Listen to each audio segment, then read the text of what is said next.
अच्छी पोजीशन पे। मैं जिस दिन सुनो जिस दिन मैं बात तो सुनो, जिस दिन मुझे पता चला था प्रोसेस स्टार्ट होने वाला है, मेरी ड्यूटी लगाई थी, उसी दिन मैं मेडिकल लीव पे चला गया था। दोबारा फोन आया मेरे पास कि आपकी मेडिकल लीव खत्म हो गई है, आप दोबारा आ जाओ। मैं अपनी मेडिकल लीव एक्सटेंड करना चाह रहा हूँ, तो उन्होंने क्लियर मना कर दिया कि नहीं होगा। तो मैंने उनको कल उन्होंने मुझे इतना फोर्स किया ज्वाइन करने के लिए। आज ये मेरा भाई खड़ा साथ में, आज सुबह मैं रिजाइन दे गया हूँ अपनी जॉब से, क्योंकि मुझे छोड़ दी, मुझे चाहिए ही नहीं ना, चाहिए नहीं ना। इतना काबिल बना रखा है मेरे टीचरों ने, मुझे इतना काबिल बना रखा है। क्वार्टर नहीं चाहिए, सरकारी गाड़ी नहीं चाहिए, सरकारी सैलरी नहीं चाहिए। कल मैंने जब फोन करके मैंने उनसे पूछा, वाह भाई कैसे मार दिए डंडे, मतलब तुम्हारा हाथ नहीं कांपा? बोला भाई आंखों से आंसू आ गए, क्या करे। मारते वक्त जो टूटे हुए थे ना, उनके पैर देख के लग रहा था यार इससे अच्छा तो ना साले मर ही जाए, इनको मारने से अच्छा तो। पर ऊपर से प्रेशर इतना आ रखा था, इसलिए मैंने अपने रिजाइन दे दिया। अपनी कोई उनका नाम तो नहीं लूंगा, उनकी रोजी रोटी नहीं छीनना चाह रहा मैं। उनको क्लियर ऑर्डर दे, मेरे एब्सेंस में भी मेरी तरफ से ऑर्डर गए थे कि बैच लगा के कोई नहीं जाएगा वहां पे।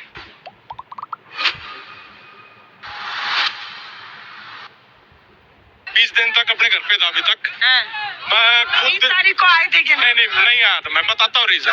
मैं खुद दिल्ली पुलिस का मैं एक जवान हूँ, अच्छी पोजीशन पे।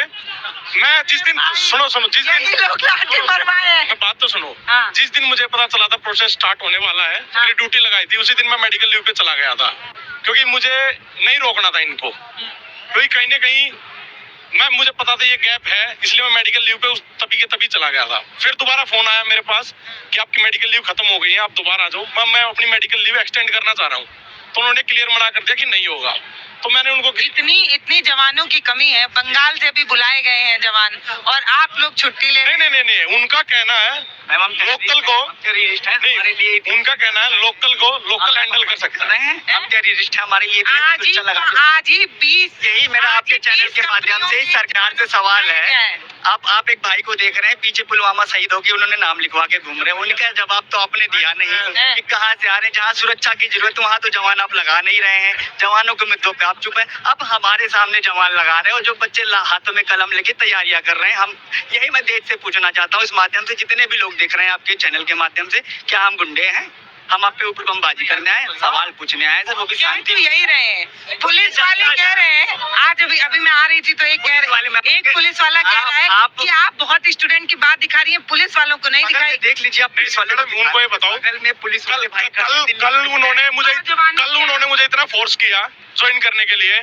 आज ये मेरा भाई खड़ा साथ में, आज सुबह मैं रिजाइन दे गया हूँ अपनी जॉब से, क्योंकि मुझे छोड़ दी, मुझे चाहिए ही नहीं ना, चाहिए नहीं ना।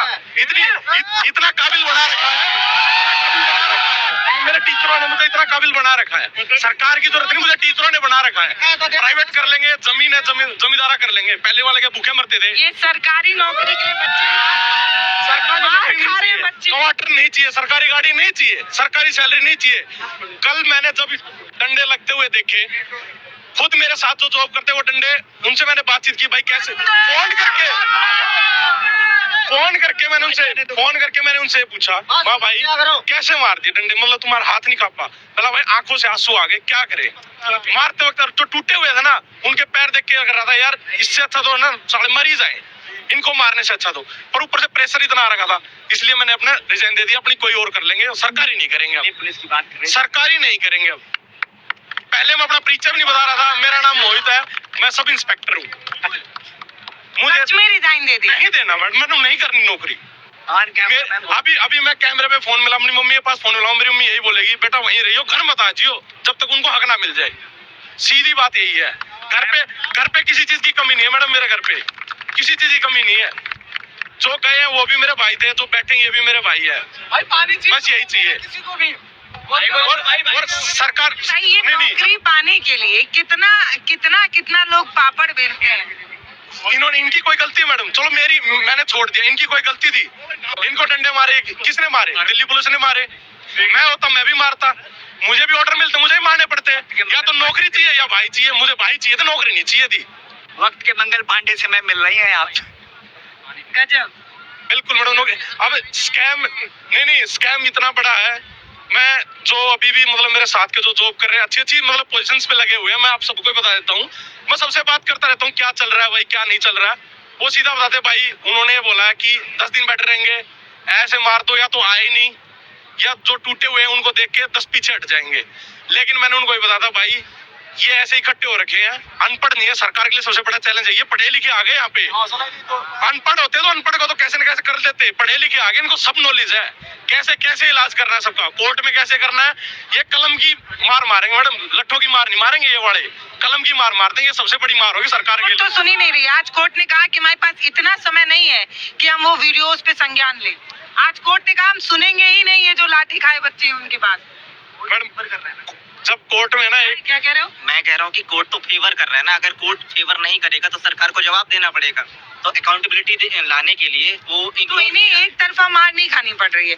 दिल्ली पुलिस वाले अलग कूट रहे हैं, हाई कोर्ट बात नहीं सुन रहा है, सरकार अपने हट पे है, ये लोग बैठे हुए हैं। जज डिसीजन अच्छे से कर ले, लेकिन फैसले टाइम जो दिल्ली से फोन आता है ना, उनको ही भड़क हो जाती है। सही बता रहा हूँ, उनके पास भी दो ही ऑप्शन होते हैं, या तो छोड़ दे या इंसाफ करे। इंसाफ करना उनके बस की नहीं है, इसलिए वो सरकार के साथ चलते अपनी जॉब के लिए। इंसाफ वो कर नहीं सकते। ये संविधान उनको सुगो मोटो लेने का पूरी तरीके से अधिकार देता है। चाहे तो जुडिशरी सुगो मोटो ले सकती थी इस एक्शन पे पूरी तरीके से, जिस तरीके से सरकार की खामोशी पे, जो कि 3 रेड चलते हैं, जो कि इसमें से एक जुडिशरी भी आता है। क्यों नहीं लिया गया कोर्ट की? वही मैम, रेड नहीं है, मरे हुए लोग हैं, बिल्कुल मरे हुए। मैडम एक छोटे एक लोग हैं मैम, देश के सीजीआई से ये कॉकरोच इन्होंने हमको बता रखा है, इतने कॉकरोच पैदा हो रखे हैं। ये क्या है, उस पद की उन्होंने गरिमा नहीं रखी। अब क्या, अब ये उन्होंने अपना परिचय पहले ही दे रखा है देश के युवा को कॉकरोच बोल के। तो आप क्या, अब देखो क्या उम्मीद रखी? एक छोटी सी लाइन बनती है मोदी के लिए, मतलब नाम मेरा मोदी, सरकार मेरी खटारा, अगली बार बनवा दो देश बिकवा दूंगा सारा। सच्चाई है ये सच्चाई है उनकी, देश बिकवा देगा अगली बारी वो। अभी जम्मू में जो कश्मीर में 370 बी हटी थी, कोई कोइंसिडेंस तो नहीं होगा उसका? रीजन पता है किसी को हटाने का? वो माइनिंग नहीं कर सकते थे कश्मीर में। माइनिंग क्यों नहीं कर सकते थे? वहाँ पे एथनॉल है, पता है किसी को? बैटरी भी बनेगी, बैटरी में क्या आएगा? एथनॉल आएगा बैटरी में भी। गाड़ियां आना ये कोइंसिडेंस नहीं है। पेट्रोल की डीजल की गाड़ियां बंद होना, इलेक्ट्रिक ज्यादा मार्केट में आना कोइंसिडेंस नहीं है, क्योंकि उसका कॉन्ट्रैक्ट किसके पास है? अडानी के पास है। अडानी तो मतलब इनका घर का भाईचारा हो चुका है, ये सबसे क्लियर है। और रियलिटी बता रहा हूँ, अगली बार मोदी आ गया ना तो देश को बिकवा के ही जाएगा। पर है ना, पर एक भीड़ से एक अच्छी चीज होगी, इस आज जो आंदोलन हुआ ना, इससे एक चीज अच्छा हो गया। इसमें से भगत सिंह भी निकलेंगे, इसमें से भीमराव अंबेडकर भी निकलेंगे, इसमें से गांधी भी निकलेंगे, इसमें से सब निकलेंगे। और अगली बार ये बता रहा हूँ, जो आप कोर्ट का बोल रहे थे, इसमें से इतने स्टूडेंट आए हैं, कोई ना कोई तो जज बनेगा मैडम, अगली बार भी कोई तो जज बनेगा। अगर भगवान ना करे दोबारा कोई ऐसा आंदोलन हो गया ना, तो वो फैसला सुनाएगा, फिर सरकार कहाँ जाएगी? ये सोचना सरकार तब कहाँ जाएगी। मैं नहीं कह रहा, मैं ये नहीं कह रहा कि कांग्रेस अच्छी है, बीजेपी अच्छी है, सब दूध के धुले नहीं है, कोई नहीं है दूध का धुला। मोदी हटाओ, देश बचाओ। सबको अपने खुद से काम करना है, काम कमाओगे तो पैसे आएंगे तो घर चलेगा। सरकार किसी के घर पे देने नहीं आएगी, लेकिन लट मरवाने आ जाएगी सरकार, सबसे आगे आएगी।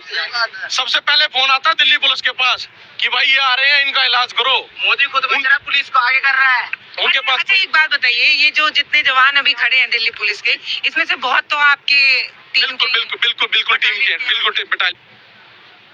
बस वही बात है, कुर्सी है जनाजा नहीं है, फिर भी उतर तो नहीं रहे, चिपक गए फेविकोल से। उतारना हमारा काम है ना, हम लोग को डटे रहना है। इसलिए अगर हम लोग इसको छोड़ देंगे तो इतना आसानी से मोदी सरकार हटने वाली नहीं है। ये इजरायली सरकार है, ये इजराइल से मिली हुई है, समझा? इसलिए ये इतना काम करी है। इसके दिमाग में ना वो तानाशाही चल रही है, ये नहीं चल रहा ये कि हम जनता को देखें। अच्छा ये कॉकरोच बना कर लाई है ये अभिजीत दीपके, सोनम वांगचुक, मोहम्मद जुनैद। कॉकरोच है मैम, फैलेंगे, अब देखते रहे, देश के हर कोने से कॉकरोच निकलेगा। ये लोग इतने खतरनाक लोग हैं ये। देखो क्या है, मैं बता रहा हूँ, ये महामानव जो है अपनी बीबी को छोड़ के दूसरे के बीबी के ऊपर नजर डालते हैं। इतना हरामखोर आदमी खिलाते नहीं। पहले सोनी के ऊपर मतलब इन्होंने नजर डाला, फिर डाला स्मृति ईरानी के ऊपर, फिर डाला क्या कहते हैं कंगना। ये सब बात मत बोलिए। कल अरे मैं बोलता, मैं तो सुनो, मैं अंधभक्त था पहले। अच्छा आप भी अंधभक्त? मैं पहले अंधभक्त था, अब जाग गया हूँ। मैं इनकी रवैया को जानता हूँ। ये वोट चोरी भी करते हैं, चंदा चोर भी है ना, ये मतलब ना ये क्या कहते हैं, इस मतलब किसी भी धर्म के नहीं है। ये ना राम के हैं ना रहीम के हैं, केवल ये सत्ता के भूखे हैं। और आने वाले आपको भी मोदी जी में विष्णु भगवान नजर आते हैं? नहीं, मेरे को मेरे माँ बाप में विष्णु है, वो मोदी। तब आप देखो सुने नहीं, मैं बता रहा हूँ, मैं इस तरह मैं पढ़ा लिखा BSc मैथमेटिक्स है।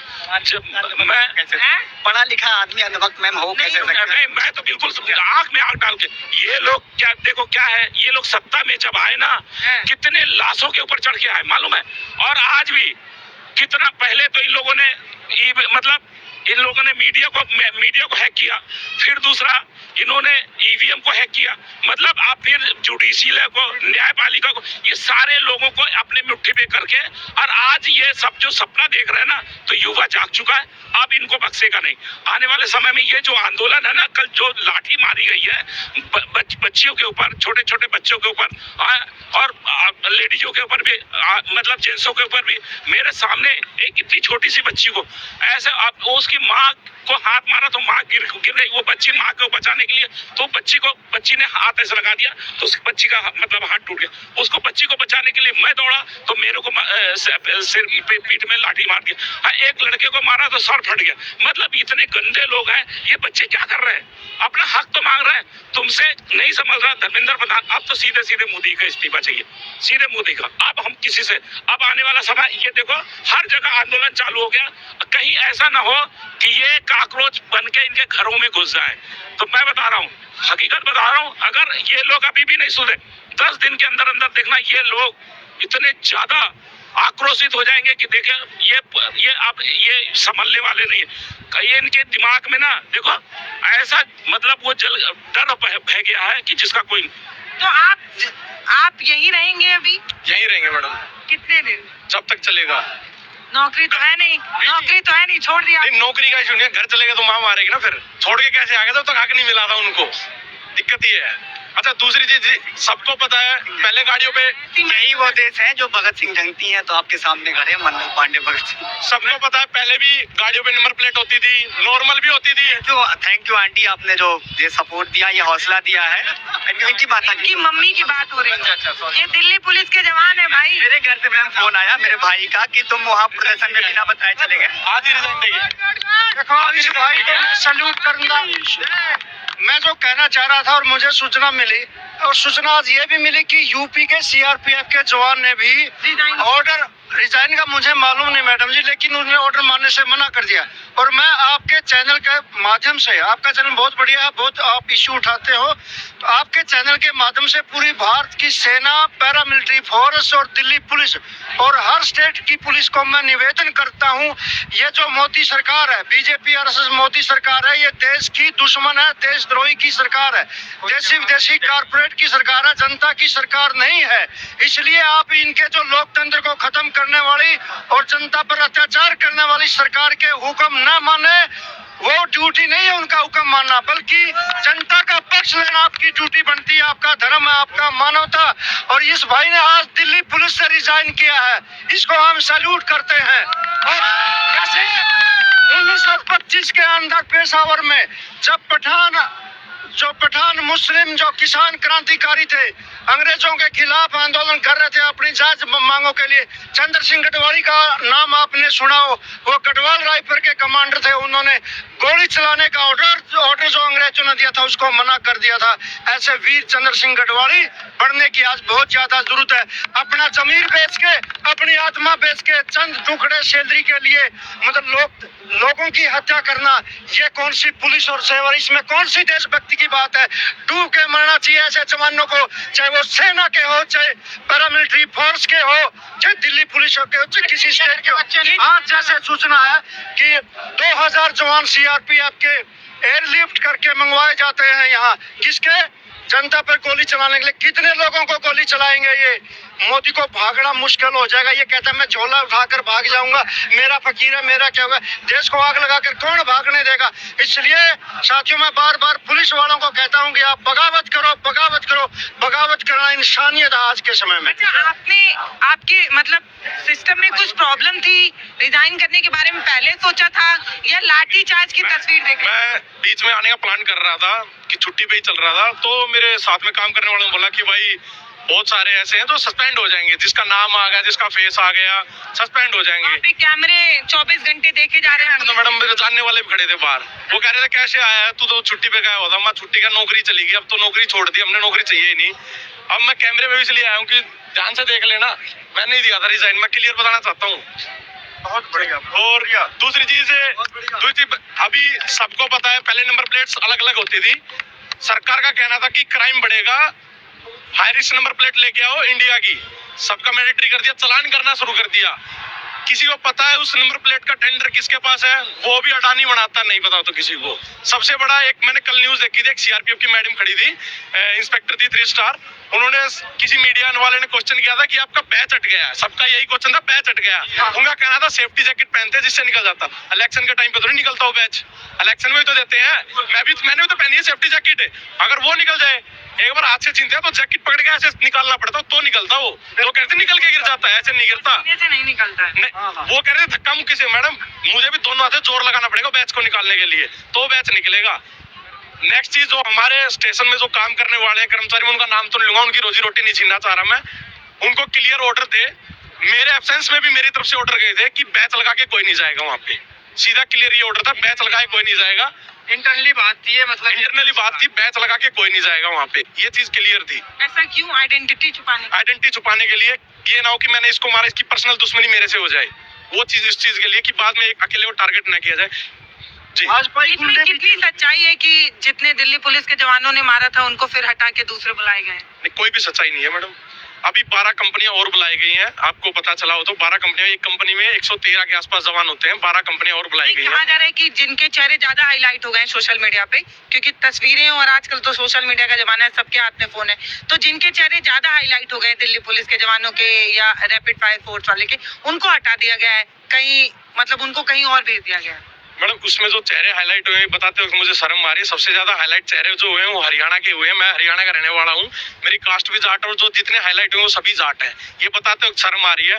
मतलब हमारे घर पे भी बहन है, बेटी है, सब है, लेकिन ये तरीका था नहीं उनका हैंडल करने के। और बहुत तरीके होते हैं, लेकिन ये टॉर्चर का तरीका किया गया था, सीधा टॉर्चर करना है, 2 को मारो 10 हटेंगे, ये इनकी मेंटेलिटी थी, 2 को मारो 10 हटेंगे, 10 को हटाओगे तो 20 आएंगे आगे, ये इनको पता था, 2 को मार तो 10 हट जाएंगे, ये ऐसा उनका मानना था। यही चीजें थी उनकी, डर बैठाने के लिए था। क्लियर है, डर इनके अंदर खत्म हो चुका है। इतना वो बात बोलते हैं ना कि इतना ही मत मारो कि डर ही खत्म हो जाए, बिल्कुल थिएटर बन जाए। बिल्कुल वही बात है। क्लास में टीचर भी जब ज्यादा मारने लग जाती है ना तो वो बंदा काम करना ही बंद कर देता फिर। भाई मतलब मैं क्या बोलूं? मैम मंगल पांडे से मिल रही हैं, ये देश मंगल पांडों का रहा है, आप वक्त के आज इस मंगल पांडे से मिल रही हैं जो अपनी कंपनी से बगावत करके आज देश की क्रांति में साथ आए, युवाओं के साथ आए हैं। वंदे वंदे वंदे।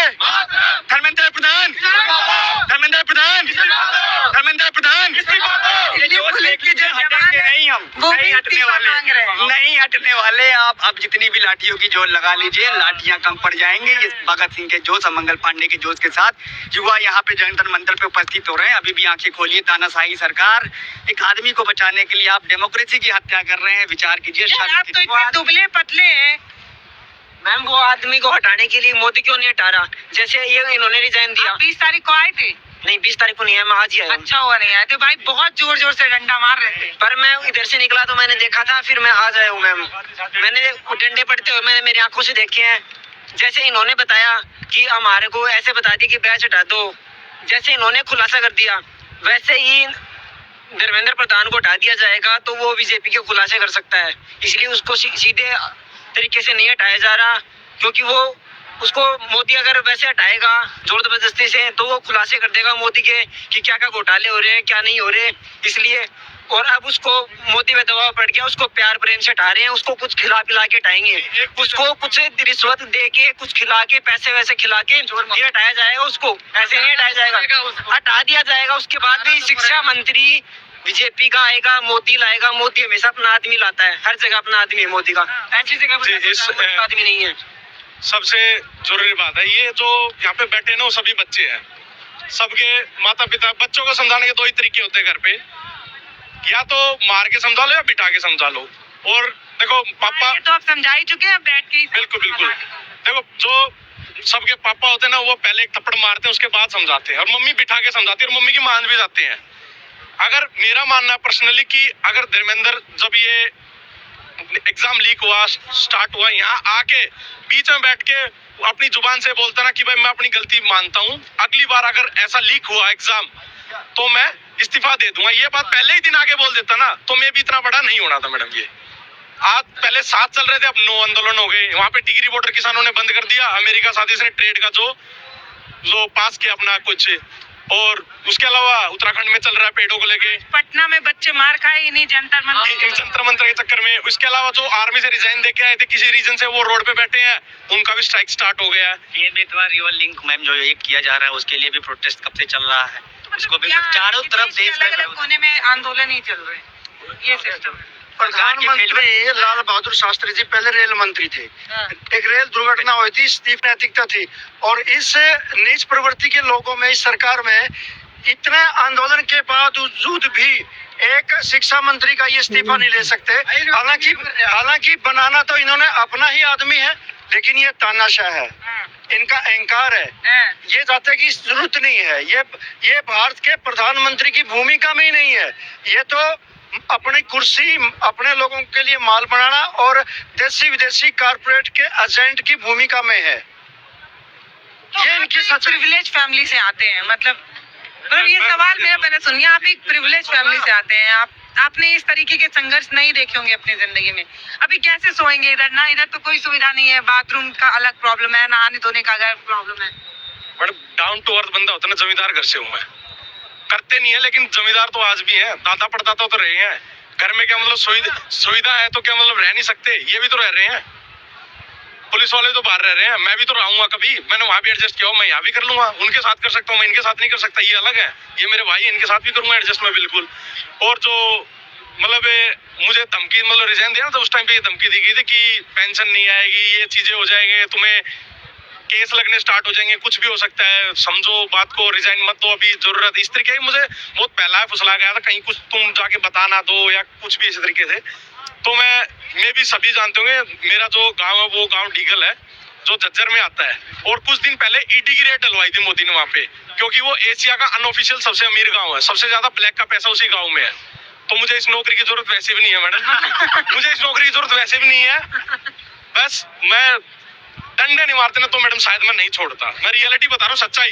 बैठे थे ये तब तक ठीक है, बैठे हैं, मैं मार नहीं सकता था, पर इनको मार लगते हुए देखा ना, पैर हाथ कटा हुआ, किसी का उंगली टूटी हुई है, पुलिस वालों को तो नकली पट्टी लगी हुई है मैडम, खुलवा के देखना, कभी आप कैमरे पे खुलवा के देख लेना, पट्टी करवा देंगे, मेडिकल लेके चले जाएंगे, वो दूसरे आ जाएंगे, वो भी मार थक गए होंगे ना, मार खाते खाते थके नहीं, वो थक गए मारते मारते। तो यही रीजन है, सरकार इतनी ढीठ है, जब तक कान से पकड़ के ऐसे फेंकेंगे नहीं ना, तब तक वो नहीं सुनेंगे, नहीं उठेंगे वो।